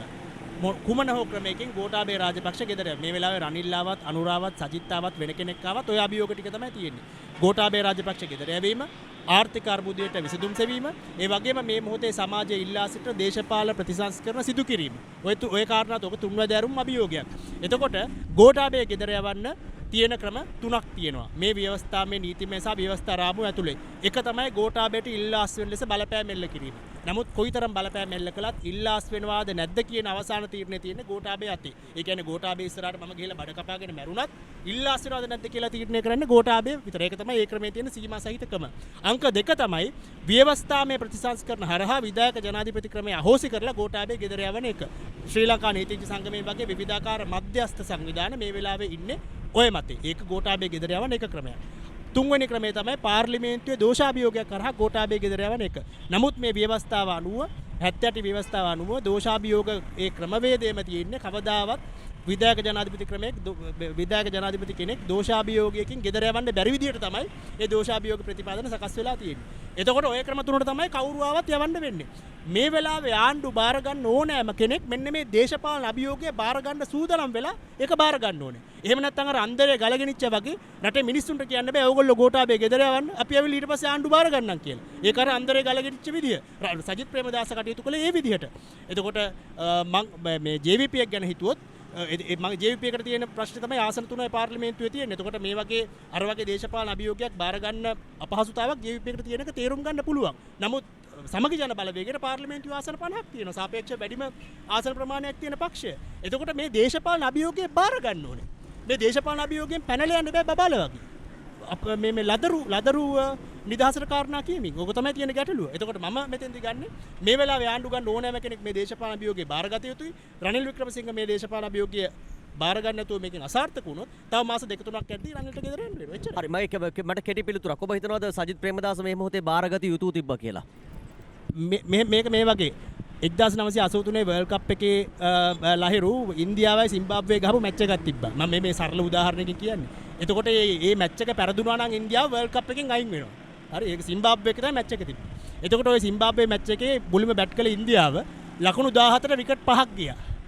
සිම්බාබ්වේ එක ලකුණු 14ට විකට් 5ක් ගියා. ඒ වෙලාවේ කපිල් දේව ඇවිල්ලා ලකුණු 175ක් ගැහුවා නොට් අවුට්. තනියම තමයි මැච් එක ඇදගෙන ගියේ. ගහලා ඉන්දියාව දෙන්නුවා අන්තිමට ඉන්දියාව වර්ල්ඩ් කප් එකක් දෙන්න තමයි මේ එළියට ආවේ. හරි එතකොට මේක ඒ වගේ මොහොතක්. ඒක ඔබ කියන විදිහට හරි මට මේකට උත්තරයක් දෙන්න රසික ඔබ කියන විදිහට රනිල් තමයි මේ මොහොතේම නම් කපිල් දේව් සහ අනිත් පැත්තට අපි කියමු අනුර කුමාර සජිත් මේ අභියෝගේ බාර ගන්න නැති ඉන්නේ. රනිල් කපිල් දේව් කියන්නේ මම යන්නේ මොකද රනිල් තාම බැට් කරන්න ආව විතරයිනේ. ඔබ කියන විදිහට මගේ මේ ප්‍රවේශය දෙන්න මේ වෙලාවේ රනිල් තමයි කිව්වේ ආණ්ඩුව බාර දෙන්න මම කරන්නම් කියලා. හරි රනිල් කිව්වද ඒක රනිල් කිව්වා මට ආණ්ඩුව බාර දෙන්න මම කරන්නම් කියලා. එතකොට ඒ අනුව රනිල්ට බාර දෙන එකේ ප්‍රශ්නයක් මම දකින්නේ. හැබැයි දැන් රනිල් ගත්තදී දැන් රනිල් බැට් කරන්න ආවා නම් දැන් රනිල් බැට් කරන්න ඕනේ. දැන් මේ රනිල් තාම බැට් කරන්න ආව විතර තාම 175 ගැහුවේ නැහැ. හරි එතකොට රනිල් මේ වෙලාවේ ගත්තා විතරයි. දැන් පිට්ටනියට ඇවිල්ලා තියෙන්නේ. දැන් බැට් කරන්න ඕනේ. මං කියන්නේ මේ අරගල ඉන්න රනිල්ට පන්දු යවන්න ඕනේ. යෝකර් දාන්න ඕනේ, බවුන්සර් දාන්න ඕනේ. ඒක තමයි පීඩන එල්ල කිරීම කියලා කියන්නේ. ඒක තමයි පුරවැසි දේශපාලනය කියලා කියන්නේ. රනිල්ට ඉස්සරහින් මේ රටේ පුරවැසි මේ රටේ අරගලකරුවෝ ඉන්න ඕනේ. එතකොට රනිල්ට සෙල්ලම් රනිල් නෙමෙයි මහා බ්‍රහ්මයාවත් සෙල්ලම් කරන්න බැරි විදිහේ දේශපාලන පරිසරයක් ජනතාවගේ ජනමතයත් එක්ක ජනතාවගේ ජනතා අභිලාෂයන් එක්ක සෙල්ලම් කරන්න බැරි විදිහේ දේශපාලන වටපිටාවක් රටේ නිර්මාණය කරන්න ඕනේ. එච්චරයි මෙතන තියෙන කාරණේ. ඔබ හිතන්නේ චරිත රනිල් වික්‍රමසිංහ ඇවිල්ලා මේ පාර අගමැති වෙලා ගෝඨාභය රාජපක්ෂතුරු රාජපක්ෂලාට ලයිෆ් ලයින් එකක්ද දුන්නේ? මම හිතන්නේ රටටම ලයිෆ් ලයින් එකක් හම්බ වෙනවා එයා හරියට වැඩ කරොත්. ඒක තමයි ප්‍රධානම කාරණාව. එයා හරියට වැඩ කරොත් එයාට තියෙන IMF වගේ ගන්න. දැන් මේ වෙලාවේ අපි ගනුදෙනු කරන්නේ IMF එකත් එක්කනේ. IMF එකට පර්සනලි මම පොඩ්ඩක්වත් කැමති නෑ. මොකද IMF යන රටවල් අවුරුදු දෙකෙන් දෙකට IMF යනවා. ඕක නෙමෙයි අපේ විසඳුම. අපි ගාව ඉන්ඩස්ට්‍රියල් ප්ලෑන් එකක් තියෙන්න ඕනේ අවුරුදු 25ක 30ක. අපි මේ චරිත මූණු මාරු කරන දේශපාලනය නවත්තන්න ඕනේ. අර ලහිරු ඉස්සෙල්ලා ඇහුවානේ අනුර කුමාර ආවහම මේ අරගලේ නවතිනවද කියලා. අපි කරේ ගෝඨාභය වල අනුර කුමාර කියන එක නම් ඒක සිස්ටම් චේන්ජ් එකක් නෙමෙයි. හැබැයි අපිට පුළුවන් වෙන්න ඕනේ අනුර කුමාර හෝ එන ඕනම කෙනෙක් එක්ක අපි මේ බලාපොරොත්තු වෙන දේශපාලන සමාජ වටපිටාව ආර්ථිකමය ව්‍යුහය හදාගන්න. අපිට ඕනේ ප්‍රජාතාන්ත්‍රික ව්‍යුහය මේක ඇතුලේ හදාගන්න. ඒක හදාගන්න චරිතවලට බෑ. අපිටම දූෂණය නැති කරන්න පුළුවන් කියලා අනුර කුමාර හැමතිස්සෙම කියනවා මම දූෂණය නැති කරනවා මේ දූෂණය නැති කරනවා. අනුර කුමාර අදූෂී පාලකයෙක් වෙන්න පුළුවන්. ඒ වගේම අනුර කුමාරගේ පක්ෂේ ඉන්න සියලු දෙනාම මේ දූෂණයෙන් තොර කෙනෙක් වෙන්න පුළුවන්. හැබැයි ලංකාවේ වෙන හැම සියලුම ට්‍රාන්සැක්ෂන් එකක් ඉස්සරහටම JVP ගේ මිනිසුන්ට කියලා හිටගෙන ඉන්න බෑනේ. ඒක නවත්තන්න පුද්ගලයෙකුට බෑ. පුද්ගලයෝ දූෂණය කියන වචනය දේශපාලනයට එන්න ඕන තරම් පාවිච්චි කරලා තියෙනවා. අපි දූෂණයෙන් තොර සමාජයක් හදනවා කියලා. දූෂණය කියන වචනේම දූෂණය වෙලා තියෙන ලහිරු. ඒ නිසා අපි කරන්න ඕනේ ඒකට අවශ්‍ය සිස්ටම් එක හදන එක. ඒ සිස්ටම් එක හදන එකට ඉන්ටරිම් පීරියඩ් එකට තමයි රනිල් වික්‍රමසිංහට බාර දීලා තියෙන්නේ. ඒ බාර දීපු කාලය ඇතුළත ලෙෆ්ට් එකේ ඉන්න සියලුම පක්ෂ මම කියන්නේ එකා වගේ මේ වෙලාව එකට එකතු වෙලා ඉන්න ඕනේ. අපිට 2009 යුද්ධය දිනා ගන්න පුළුවන් උනේ ඔය කියන සියලුම පක්ෂ ඒ වෙලාවේ එකට හිටගෙන හිටියා. එක මතයක හිටියා. ඒක නිසා අපිට පුළුවන් වුණා 2009 දී යුද්ධය දිනා ගන්න. හැබැයි අපි මේ ආර්ථික අර්බුදයේදී බෙදිලා පක්ෂ වශයෙන් කැඩිලා විනාශ වෙලා ඉඳියොත් එහෙම අපිට ඕන ග්‍රවුන්ඩ් එක අපිට හදා ගන්න බෑ ලහිරු. මඩේ අපිට ගෙවල් හදන්න බෑ. අපි කොන්ක්‍රීට් එකක් හදා ගන්න ඕනේ. පයිලිං දා ගන්න ඕනේ යටට. ඒ නිසා මේ වෙලාවේ අපි කණු විදියට එකට හිට ගන්න ඕනේ. මොකද නැත්තම් රනිල් වික්‍රමසිංහ මෙත මේ අම්බුවෙච්ච ඔපචුනිටි එක ASCII දන්නේම නැතුව ඇමරිකාවට හරි ඉන්දියාවට හරි අපේ රට විකුණන්න පුළුවන්. ඒ නිසා අපි ඒකෙදි මේ ඉන්න ලෙෆ්ට් එකේ ඉන්න පක්ෂ සියලු දෙනාම එකට ඉන්න ඕනේ. ඔහුව මෙහෙවන්න ඕනේ. ඔහු මේ ආර්ථික සැඩපහරෙන් මේ ඊතර වෙන ඒ දණ්ඩක් විදියට පාවිච්චි කරනවා නම් අපි පාවිච්චි කරද්දී අපි පරිස්සම් වෙන්න ඕනේ. අපි මේ වතුරට වැටෙන්නේ නැතුව යන්නේ කොහොමද කියන. ඒකට අනිවාර්යයෙන්ම ඔය අනුර කුමාර දිසානායක මහත්තයාලගේ සජබේ ඒ වගේම ඔය ලෙෆ්ට් එකේ ඉන්න මේ අනිත් පක්ෂවල සියලු දෙනාගේම සහයෝගය මේ වෙලාවේ ඕනේ. සහයෝගය කියන්නේ රනිල්ට මේ කරන්න සහයෝගය දෙන එක නෙමෙයි. රනිල් අපේ රට අපේ තියෙන සවරෙන්ටි එක වෙන රටකට විකුණන එක නවත්තන්න අපි එකා වගේ එකට හිට ගන්න ඕනේ. හරි ඉතින් අපිට තව මිනිත්තු 5ක විතර කාල සීමාවක් තියෙනවා. බොහොම ස්තුතියි අද මේ වැඩසටහනට සහභාගී වෙච්ච චරිත අබේසිංහ, රසික ජයකොඩි, ඒත් එක්කම ලහිරු වීරසේකර, එරංග ගුණසේකර මේ හතර දිනකට බොහොමත්ම ස්තුතිවන්ත වෙනවා. ඉතින් වැඩසටහන අවසන් කරන්න කලින් ප්‍රශ්න දෙකක් තියෙනවා. මේ ප්‍රශ්න දෙක අපිට යොමු කරපු ප්‍රශ්න දෙකක්. එකක් තමයි දැන් අලුත්ම සටන් මාදිලිය ගම් හදන එකද? අනිත් එක තමයි රනිල් වික්‍රමසිංහ අගමැති වුණාට පස්සේ මේ අරගල භූමිය යම් බෙදීමකට ලක් වුණාද? ඔව් මෙහෙමයි ගම් හදන එක ආවිල්ලා තියෙන්නේ මේ අරගලෙත් එක්ක ආපු ආකෘතියක්. ඉතින් ඒක ඉස්සරහටත් ආකෘතියක් ලෙස පාවිච්චි කරන්න පුළුවන් අවශ්‍ය තැන්වලදී. නමුත් හැම එකටම ගමක් හදනවා කියලා නිශ්චිත අදහසකට එන්න බෑ. නමුත් මෙතන යම් ආකෘතියක් නිර්මාණය වුණා අරගලෙත් එක්ක. මෙතන ඒ ආකෘතිය විතරක් නෙවෙයි අතර මෙතන පුස්තකාල ඊට පස්සේ මෙතන තව සංවාද කරන මණ්ඩප මේ වගේ විශාල ප්‍රමාණයක් මෙතන නිර්මාණය වුණා. ඒක මං හිතන්නේ සමාජයේ ඒක යම් ආදර්ශයක් ලෙස ගන්නවා නම් ඒක නරක නැහැ. ඒ වගේම තමයි ඊළඟ කාරණේ මෙතන රනිල් වික්‍රමසිංහ අගමැති වුණාට පස්සේ මෙතන යම් විසිරීමක් තියනවාද කියන එක අපිට කියන්න තියෙන්නේ දැනට එහෙම එකක් නැහැ. මොකද මේකේ මූලික ඉල්ලීම මං හිතන්නේ හැමදිනාටම තිබුණේ ගෝටා ගෝ හෝම්. නිසා දැන් ගෝඨාභය රාජපක්ෂ ගෙදර යාම තමයි උත්තරේ තියෙන්නේ. එතනින් පස්සේ මං හිතන්නේ හැමෝටම ඇවිල්ලා තියෙන සංකීර්ණකමක් තියෙනවා. ඊළඟට කවුද අගමැති ඊළඟට කවුද ජනාධිපති කියන එක. මං හිතන්නේ මේ සංකීර්ණකම විසඳන්න තියෙන එකම ක්‍රමය තමයි මේක අපි කියන්නේ අලුත් තත්ත්වයක්. විධායක ජනාධිපති කෙනෙක් පත් වෙලා එයාගේ දුර කාලය අවසන් වෙන්න කලින් එයාට දුරෙන් යන්න කියලා මිනිස්සු කියනවා. එහෙනම් ඒ අලුත් තත්ත්වයට අනුව මේ පරණ ව්‍යුහයන් පෙරලලා දාලා අලුත් ව්‍යුහයක් සකස් කරන්න ඕන. ඒකට ජනතාව සම්බන්ධ වෙන්න ඕන කියන එක තමයි අපි දරන අදහස තියෙන්නේ. කෙටියෙන්ම ගත්තොත් එහෙම මේ පොදු අරගලය නිර්මාණය වෙන්නෙම ගෝඨා ගෙදර යවන්නත් මේ ආණ්ඩුව ගෙදර යවන්නත් ඒ වගේම මේ අවුරුදු ගණනාවක් ආපු දේශපාලන සංස්කෘතිය වෙනස් කරන්න. එතකොට නමුත් නිශ්චිතව රනිල් වික්‍රමසිංහ මහත්තයා නැවත රටේ අග්‍රාමාත්‍යවරයා වුණා කියලා කිසිසේත් ඔය තියෙන කාරණා තුනම ඉෂ්ට වෙන්නේ නැහැ කියන එක තමයි මෙතන තියෙන පොදු අදහස සහ අපි දරන අදහස. ඉතින් ඒක නිසා මේ අරගලයේ දිගටම යනවා.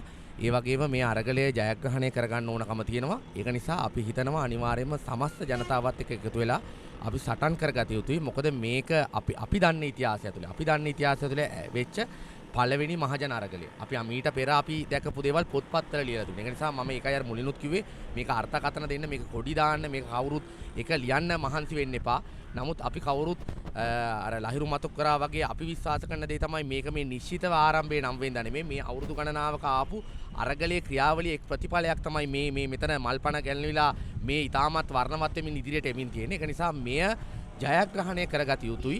ඒක නිසා මේක ඇතුලේ තියෙන ගෝඨා ගෙදර යවන්නත් මේ ආණ්ඩුව ගෙදර යවන්නත් මේ මතුවේ දේශපාලන සංස්කෘතිය වෙනස් කරගන්නවත් කියන තැනට මේ සටන පෙළගස්ස ගන්න ඕනේ. කිසි කෙනෙක් මෙතනින් එහාට නෙමෙයි මෙතනින් එහා ඉස්සරහට යන්න තියෙන්නේ. අපි සුබවාදය ඇතුලේ ඉන්නේ මේ පැන නැගිච්ච අලුත් නව පන්නේ මේ අරගලය පරාජයට පත් නොකර ජයග්‍රහණයෙන්ම අවසන් කරන්න ඕනේ කියන අදිෂ්ඨානයේ සටනේ ආරක්ෂාවේ තමයි අපි කවුරුත් ඉන්නේ. අපි හිතනවා මේක අනිවාර්යයෙන්ම අපිට කරන්න පුළුවන් සාමූහිකත්වය ඇතුලේ කියලා. ලහිරු දැන් මෙතන තියෙන්නේ අපි කියන්නේ මේක නිදහස් අරගලයක් කියලානේ මේක මේ අර්ථ දක්වන්නේ. ඒතකොට නිදහස් අරගලයක් කියන්නේ මේ මාසෙන් දෙකෙන් ඉවර වෙන එකක් නෙවෙයි. ලෝකේ හැමතැනකම නිදහස් අරගල කියන්නේ දීර්ඝ කාලීන අරගල. අවුරුදු 10 15 20 30 පැවතුණු අරගල. එතකොට මේ වගේ දරුණු අර්බුදයකින් රටක් සම්පූර්ණයෙන්ම නිදහස් වෙන්න නම් අඩුම ගානේ අවුරුදු 10ක්වත් යනවා. මේක ග්‍රීසිය උදාහරණයක් ගත්තත්, මෑත කාලේ උදාහරණ ගත්තත්, අතීත උදාහරණ ගත්තත් අඩුම ගානේ අවුරුදු 10ක් යනවා මේ බලපෑමෙන් සම්පූර්ණයෙන් නිදහස් වෙන්න. එතකොට මේ අවුරුදු 10 තුල අඩුම වශයෙන් මෙහෙම පවතින අරගලයක් දිගු කාලීන අරගලයකට අපි සූදානම් වෙන්න ඕනේ. එතකොට ඒක එක සම්දිස්ථානයක් විදිහට ගෝල් ෆේස් එකේ කරන මේ අරගලය අපිට තේරුම් ගන්න පුළුවන්. නමුත් මේ ගෝල් ෆේස් එකෙන් එහාට අරගලයේ තියෙන ගෝල් ෆේස් එකේ නෙමෙයි. එතනින් එහා මිනිස්සුන්ගේ හදවත් තුල ලංකාවේ මිලියන 22ක් මිනිස්සුන්ගේ හදවත් තුල තමයි අරගලය කියන එක තියෙන්නේ. ඒක තමයි අරගලයේ ස්වභාවය. එතකොට මෙතන අපිට යම්කිසි කාලයකට නිශ්චිත නැවතුම් පොලක් විදිහට විතරයි මම මේක දකින්නේ. එතකොට මේක ඇතුලේ ගම්හදන අය ගම්හදයි, චිත්‍රාන්දින අය චිත්‍රාන්දි, චිත්‍රපටි පෙන්වන අය චිත්‍රපටි පෙන්වයි, නටන අය නටයි, සින්දු කියන අය සින්දු කියයි. මේ හැම දෙයක් කරාම බලපෑම් එල්ල කරයි. නමුත් අරගලය දිගින් දිගටම පවතී. මේ අරගලයේ දිගු කාලීනව පවත්වා ගැනීම තුල තමයි මේක මැරතන් එකක් බවට පත් කර ගැනීම තුල තමයි මේකේ සාර්ථකත්වය තියෙන්නේ. ඉතිහාසයට සාපේක්ෂව මේක දිහා බලනකොට. හරි. අවසාන ප්‍රශ්නේ මේ ඒවල තිබ්බ දෙයක් ලංකාවේ ජනප්‍රිය පොලිටිකල් ඩ්‍රාමා එකක් තමයි කූඹියෝ. ඒකේ තිබ්බ දෙබසක් තියෙනවා ලංකාවේ සුළු පක්ෂ කැමති නැහැ කවදාවත් බලය ගන්න උන්ට ඕන විපක්ෂේ ඉන්න හැමදාමත්. ඒක ඇත්ත ඒ කතාව සාතික ඇත්ත. හැබැයි මතක තියාගන්න ලහිරු මේ රටේ 53 කම්කරු වර්ගයෙන් පස්සේ දිනපු කිසිම අරගලයක් නැහැ. ලේ වැගිරීම විතරයි තියෙන්නේ. එතනින් පස්සේ යම්කිසි ජයග්‍රහණයක් මේ අරගලේ ලබලා තියෙනවා. මේ රටේ ඉඳපු දැවැන්ත පාලකයෙක්ව මේ වෙද්දි ගෙදර යවන්න පුළුවන් වෙලා තියෙනවා. ඒ ආණ්ඩුව ගෙදර යවන්න පුළුවන් වෙලා තියෙනවා. මේ ජනාධිපතිවරයා විතරයි අපිට ගෙදර යවන්න තියෙන්නේ. එතකොට අපි තව දුරටත් කරන්නේ මේ චරිත මාරු කරන දේශපාලනය නම් අර මූණට මේ මූණ මාරු කරන දේශපාලනය නම් මේ අරගලෙන් අපි ලබන ජයග්‍රහණයක් නැහැ ලහිරු. මේ අරගලේ ජයග්‍රහණය කරන්න නම් අපිට සිස්ටම් චේන්ජ් එකක් ඕනේ. අඩුම තරමේ අවුරුදු 25ක 30කවත් රඳා පවතින ආර්ථික සැලැස්මක් ඕනේ. ඒ ආර්ථික සැලැස්මක් එක්ක එන ඕන පක්ෂයකට මං හිතනවා ඉස්සරහට මේ රටේ ජනතාව ඡන්දෙ දේවි. එහෙම නැතුව නිකන් මේ ලොසින්ජර විකුණන මට අහන්න ඕන කතාව කියන මං අහන්න ආස කතාව පවත්වන නායකයන්ට තවදුරටත් ඡන්දෙ දෙනවා නම් එහෙම ඒකත් මේ අතීතයට එකතු වෙන නරක අත්දැකීමක් වේවි. ඒක නිසා එතනින් එහාට ප්‍රතිපත්ති එක්ක දේශපාලනය කරමු. මේ දේශපාලඥයෝ කියලා කියන්නේ අපිට වැඩ කරන සේවකයෝ බවට පත් කරමු. නැතුව තවදුරටත් මේකේ ප්‍රභූ පිරිසක් බවට පත් කරන්න ඕනේ නැහැ දේශපාලනය කියන එක කියන මතේ අපි ඉන්නවා. එතකන් අපි අරගලේ කරනවා. අරගලයට ජය වේවා. බොහොම ස්තුතියි.